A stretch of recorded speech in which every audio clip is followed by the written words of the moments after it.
Hey everyone, Video Game Lover here, and I have a different type of video that I want to make. This video is something I've been wanting to do for quite a while.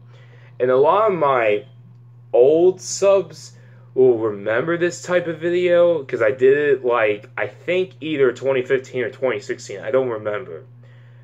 But it's a little story that I'm going to show you. And this could be a new entry of my channel. I might do like different types of blogs and like stories and things like that.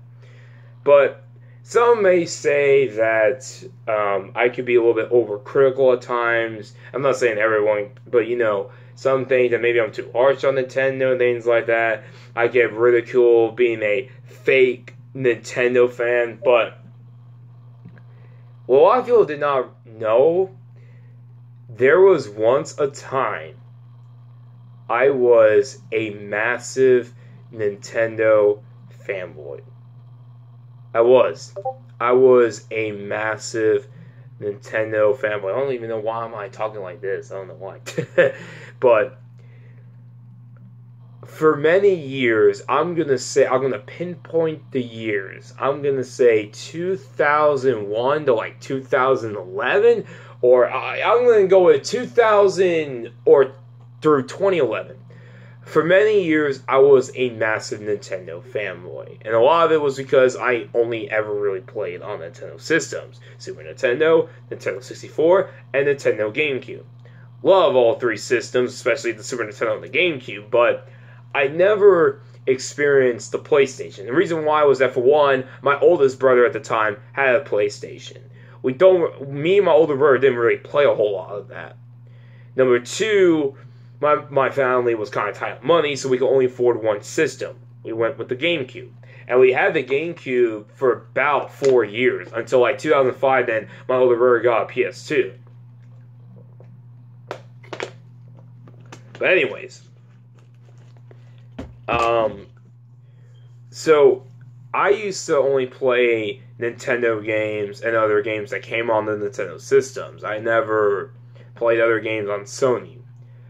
I think like around 2008 was when my Nintendronism started to take over. I had some high school students, bragging about PlayStation, bragging about the Xbox and all that. I just got annoyed. I'm like, oh, they're just talking about that stupid-ass systems. I played the Wii. And I remember getting so pissed off when people talk about the Wii, saying that the Wii was garbage and all of that. I used to get so mad. Looking back, I mean, I'm kind of going ahead of myself because I'm going to bring this up, but I remember my high school students in 2011 bragged about Call of Duty and all that, and I used to get so upset. I'm like, oh, you're just playing that garbage Call of Duty, all that. Man, just play some real games. Looking back, and that was like 8 years ago, it was so childish of me. You know what I'm saying? Like, it was so childish. I was like, looking back, I talked to myself, and looking back, I'm like, wow, I was an idiot back in the day. I used to have been thinking that, wow, they're garbage for playing Call of Duty. It's like, it is what it is. If they like that, that's them. But for the longest time, I had massive hatred towards Sony and Microsoft. Some may argue, what about Sega? Yes, I had the Sega Genesis, but I didn't play it a lot. From like, I'm going to say from 2005, yes, I have memories with it, but it was nowhere near to what it is now. But I used to not play the Sega Genesis until 2011. And my Nintendo fanboyism started to crack. In 2011, I made a goal early the year to find some of the best games on the Sega Genesis. And I thought maybe it was just like some strategy RPGs and all that. I won't like them. I ended up discovering so many games that were in my genre that blew my mind. Castlevania Bloodlines, Contra Hardcore, Ristar, Rocket Knight Adventures, Gunstar Heroes, Dynamite Heavy, Streets of Rage 1, Streets of Rage 2. So many phenomenal games that I've got on the Sega Genesis. And I was enjoying the Sega Genesis a lot. I was like playing it way more than my Super Nintendo. Whenever I went in my last year when I was when I was a senior in my high school, I didn't even play the Super Nintendo. I just went home, played the Sega Genesis, played Contra Hardcore every day, played Dinosaurs for Hire every day. I was just so addicted to my Sega Genesis. And then was the ultimate final nail in the coffin, and where I broke my Nintendo fanboyism. It was when Skyward Sword came out. And if someone will think that I never beat it, I could pull up my original Wii that's back there. I could hook it up with my CRT TV and I could prove it to you. Because I know there's a certain someone that won't believe that I beat it, but I did. I remember Skyward Sword and being so hyped about it. But there were people that were saying it's not that good and all of that. It's not good. Then I remember the VGA's 2011. I really wanted Skyward Sword to win. And Skyrim won. And I was so mad. I'm like, God damn it, they never let Nintendo win. Around February, I finally got around to playing it. And at first I was enjoying it. I was like, yeah, it's really good. And then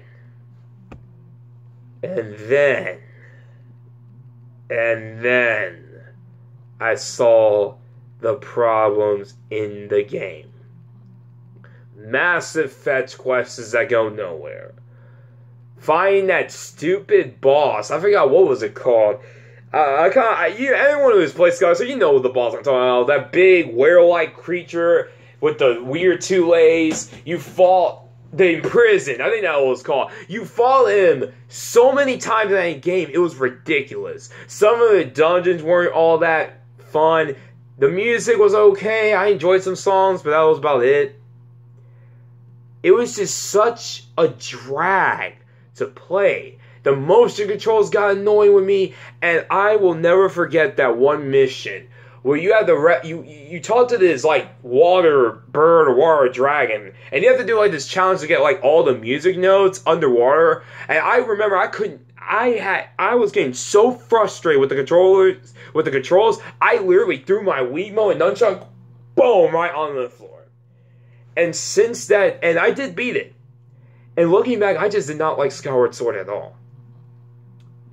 And since that day, my Nintendo fanboyism was gone. I was cleansed. I was pure.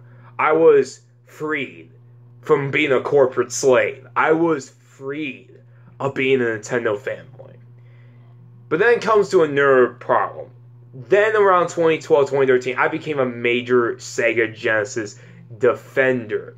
I used to have been a massive defender of the Sega Genesis because I used to see, like, nowadays the Genesis gets, a lot of praise, a lot of people love it, but back in, 2012, 2013, not many people had good things to say about the Sega Genesis. I don't know why. There were many people that thought the Super Nintendo was way, way, way better. Sega Genesis had no good games, all that. I used to get into so many disputes, and it led to me not liking people like the Game Chasers and all of that. It's years ago, man. I don't know if they don't like me. I mean, Jay, I'm cool with Jay. I met him last year in the Southeast Game Show. He's a cool dude, but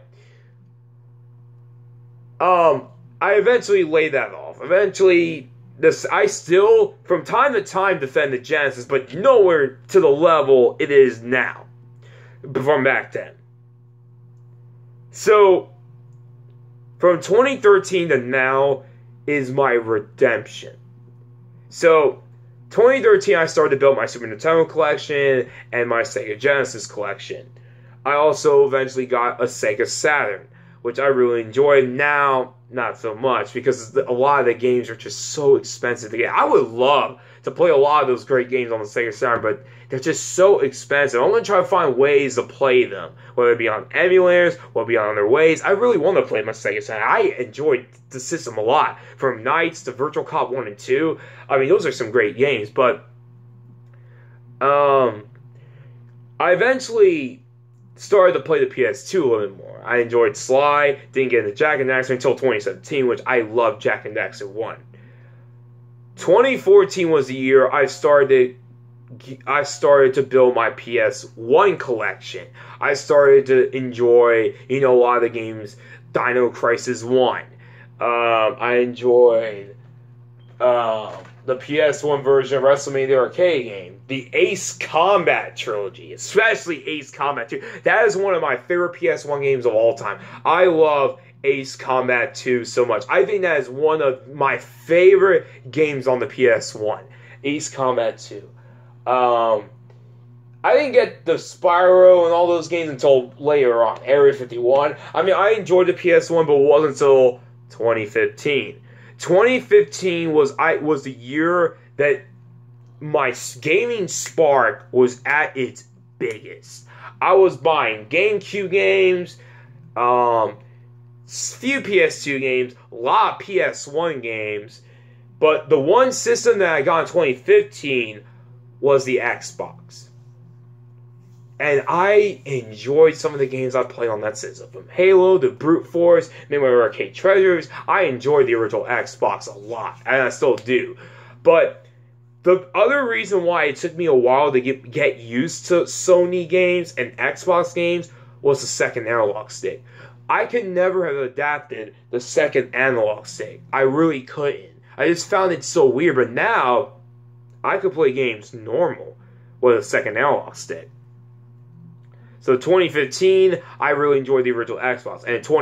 And in 2012, I bought a Sega Dreamcast, but I didn't really enjoy it a lot. There was even times I almost wanted to sell it. And even in 2015, I almost thought about that. Because I was like, I wasn't enjoying Sonic Adventure and all that. But then, how to burn games. I was like, holy shit, it's not that hard. All I do, burn games, play them on the Dreamcast.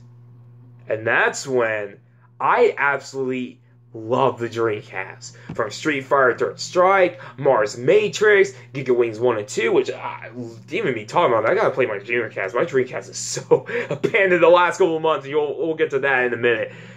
I was playing my Dreamcast so much in 2015, and especially 2016. 2016, I guess I thought was the year of the Dreamcast for me. I was just buying games left and right for the Dreamcast, burning games left and right, left and right, left and right. I just could not stop playing that system. I was just having so much fun with the Sega Dreamcast. And then later down the road, I started to really build my PS1 collection. The Spyro Trilogy, Crash Bandicoot 1, Parasite Eve, Tekken 3, just so many great games. Original Xbox, I was kind of buying some games, not a whole lot. And then we came to the big year. At the end of 2016 was when I got a PS3 and PS4. And I played Uncharted 4. And I really enjoyed Uncharted 4. I enjoyed all the PS3 games I've had, like God of War 3. I was just having a blast playing my PS4. Eventually, I got other games for my PS4, Evil Within, Shovel Knight.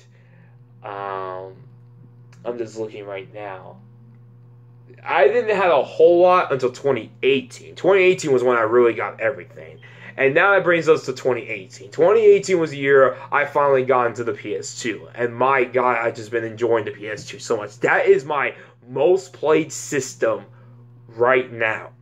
I play Tekken 4 and Tekken 5 so many times. Zone of the Enders, Metal Gear Solid 2. I mean, there's just so many amazing games that are on the PS2. And 2018 is really the year that symbolizes my redemption. My massive redemption for all the years, from all the years of sticking up to one company. If I was a Nintendo fanboy now, I would not have been able to experience, my video game collection would not be this, I wouldn't say big, but the way it is compared to what it was in 2017. I mean, 2011. 2011, I only had like maybe 20 Super Nintendo games, 10 Genesis games.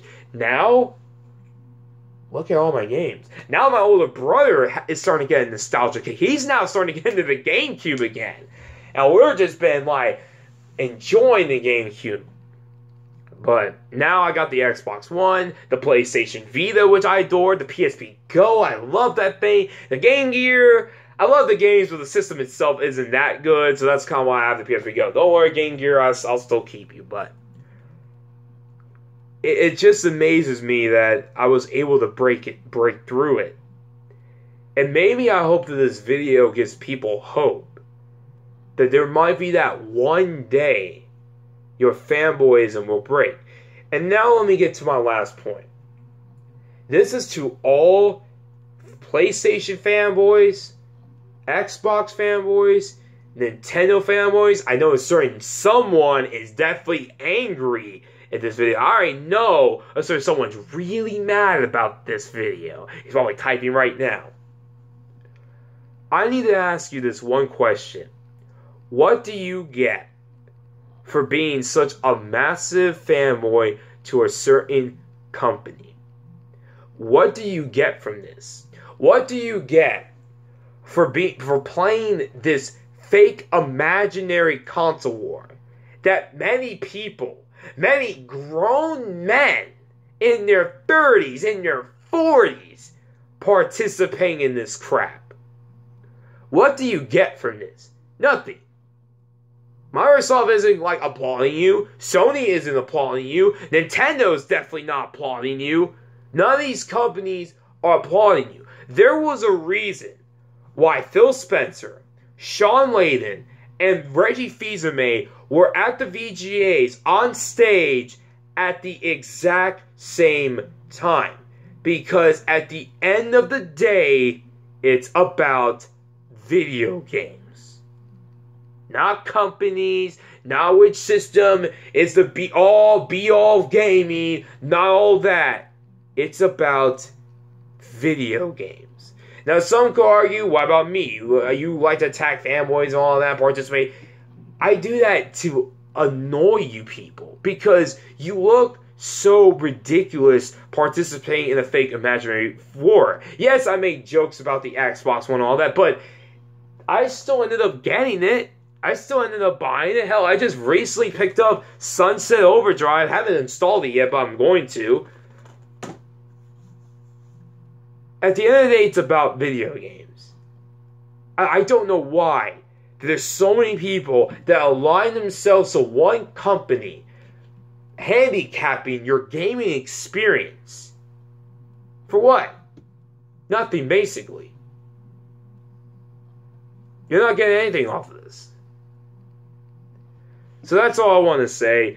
I planned on doing this video for a while, especially for 250 subs, but now we reached 266 subs. Thank you guys for that. But I hope this video, a lot of people get an understanding where I'm coming from this video. So I thank everyone for watching this video. And if you like these types of videos, I wouldn't mind doing more story-like videos that I have. So thank you everyone for watching, and Video Game Love for the Day, signing out. Peace. And always remember, gaming for life.